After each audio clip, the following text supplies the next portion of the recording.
থাকতে থাকতে ইজ্জত থাকতে থাকতে ওখান থেকে সরে আসেন। ডক্টর ইউনূস কেউ আপনাকে চাটাচাটির চেষ্টা করছে। এই যে তারা ক্ষমতা এসেছে এইটাকে কুক্ষিগত করার জন্য একটা অ্যাকনলেজমেন্ট দেওয়ার চেষ্টা করেছে, অথচ আপনি চিন্তা করে দেখেন আজ পর্যন্ত জুলাইয়ের স্বীকৃতি দিতে পারে নাই, শহীদের স্বীকৃতি দিতে পারে নাই, আহতদের চিকিৎসা দিতে পারে নাই, কিন্তু নিজের স্বীকৃতি সে কিভাবে আপনাকে দিয়ে আদায় করে নিচ্ছে। ট্রাফে করবেন না। যদি কে এই ফ্যাসিবাদী রাষ্ট্রপতি চুপ্পুর অধীনেই আমাদেরকে নতুন সরকারের শপথ পড়াইবে, এদেরকে তো আমরা এক্সপোজ করতে হবে। বরং যেই জুলাই আমরা করতে পারতাম সেই জুলাই চূড়ান্তভাবে বেহাত হয়েছে আমাদের 8ই অগস্ট। এমন কিছু উপদেষ্টা নিয়োগ দেওয়া হয়েছে এই জুলাইয়ে 1 পয়সা তাদের দাম নাই, বিভিন্ন অ্যাম্বাসি থেকে এসেছে বিভিন্ন এজেন্ডা নিয়ে। সুতরাং আমরা 8ই অগস্টকে নতুন বাংলাদেশ করব এদেরকে সেলিব্রেট করার জন্য। হিসাব সোজা, 36শে জুলাইয়ের পরে মানে 5ই অগস্টের পরে আর কোনো দিবস থাকবে না। আর যদি রাষ্ট্র নতুন বাংলাদেশ দিবস কর্মসূচি পালন করে তাহলে প্রত্যেকটা ডিসি অফিস, ইউনো অফিস এবং বাংলাদেশে আমরা সচিবালয়ের সামনে গিয়া কালো পতাকা নিয়ে বিপ্লব বেহাত দিবস পালন করব। মান থাকতে থাকতে ইজ্জত থাকতে থাকতে ওখান থেকে সরে আসেন। ডক্টর ইউনূস কেউ আপনাকে চাটাচাটির চেষ্টা করছে। এই যে তারা ক্ষমতা এসেছে এইটাকে কুক্ষিগত করার জন্য একটা অ্যাকনলেজমেন্ট দেওয়ার চেষ্টা করেছে, অথচ আপনি চিন্তা করে দেখেন আজ পর্যন্ত জুলাইয়ের স্বীকৃতি দিতে পারে নাই, শহীদের স্বীকৃতি দিতে পারে নাই, আহতদের চিকিৎসা দিতে পারে নাই, কিন্তু নিজের স্বীকৃতি সে কিভাবে আপনাকে দিয়ে আদায় করে নিচ্ছে। ট্রাফে করবেন না।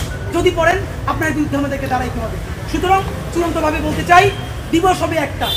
16 তারিখ যেটা ঘোষণা করেছে অনুরোধ জানাচ্ছি শহীদ আবু সাঈদ দিবসের পরিবর্তে শুধু শহীদ দিবস করা হোক এবং 36শে জুলাই জাতীয় মুক্তি দিবস অথবা দ্বিতীয় স্বাধীনতা দিবস অথবা ছাত্র জনতার গণ অভ্যুত্থান দিবস জাতিগতভাবে আমরা পালন করব। এরপরে 8ই অগস্ট কোনো কিছু হবে না, হতে দেওয়া হবে না। হলে আমরা বিপ্লব বেহাত দিবস চূড়ান্তভাবে পালন করব। আগামী জুলাইয়ের 1 তারিখে মানে লাল জুলাইয়ের প্রথম দিনে জুলাই সনদ আদায়ের দাবিতে যে লাল মার্চ কর্মসূচি ঘোষণা করেছি, সারা বাংলাদেশের সকল জুলাই যোদ্ধাদেরকে এই লাল মার্চে অংশ নেওয়ার জন্য অনুরোধ জানিয়ে আজকে এই গণ অভ্যুত্থানে আইকন বুক চিতিয়ে লড়াই করেছেন তার এরকম প্রসারিত হাত দেখে আমরা সবাই নেমে এসেছি। অবশ্যই আমরা সম্মান করব, কিন্তু এই দিবসটা শুধুই শহীদ আবু সাঈদ ভাইয়ের নামে হলে হবে কি? এই দিনে অন্তত আরো 6 জন শহীদ হয়েছেন, পত্রিকা ডকুমেন্টেড আছে। শহীদ ওয়াসিম থেকে শুরু করে আরো অনেকে, দেখেন তার পরিবারগুলো কিন্তু মনে কষ্ট পাবে। তো শহীদ আবু সাঈদ ভাইয়ের পরিবারকে আমি বিনীত অনুরোধ করব আপনারা একটা বৃহত্তর ত্যাগের নজির স্থাপন করেন। আমি বলবো আপনারা বলেন যে এই আমার ভাই যেদিন শহীদ হয়েছে আরো 6 জন মিনিমাম এই দিন শহীদ হয়েছে প্রতিরোধ করতে, যে আপনারা এই দিন আমার ভাইয়ের নামে শুধু না করে কমন শহীদ দিবস শুরু করে দেন।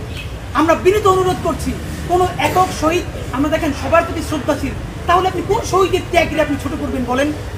1500 আপনি কি এই যে এখনো রায়েরবাগ কবরস্থানে বেওয়ারিশ যে লাশ শনাক্ত করা হয় নাই তাদের ত্যাগকে আপনি ভুলে যেতে পারবেন যাদের নামই আমরা জানি না? সুতরাং আমরা জানি প্লিজ কোনো শহীদের নামের সাথে বেইনসাফি না করি, কোনো আহত ভাইয়ের সাথে বেইনসাফি না করি, বরং সাঈদ ভাই আমাদের হৃদয়ে থাকবেন। 16ই জুলাইকে শহীদ আবু সাঈদ দিবস এইটা থেকে পরিবর্তন করে শুধুই শহীদ দিবস অথবা জুলাই শহীদ দিবস এই নামে করবার প্রস্তাব করছি, যাতে করে বাংলাদেশের প্রত্যেকটা শহীদ পরিবার মনে করে এই দিন থেকে শহীদ হওয়া শুরু হয়েছে, প্রতিরোধ শুরু হয়েছে। নাম্বার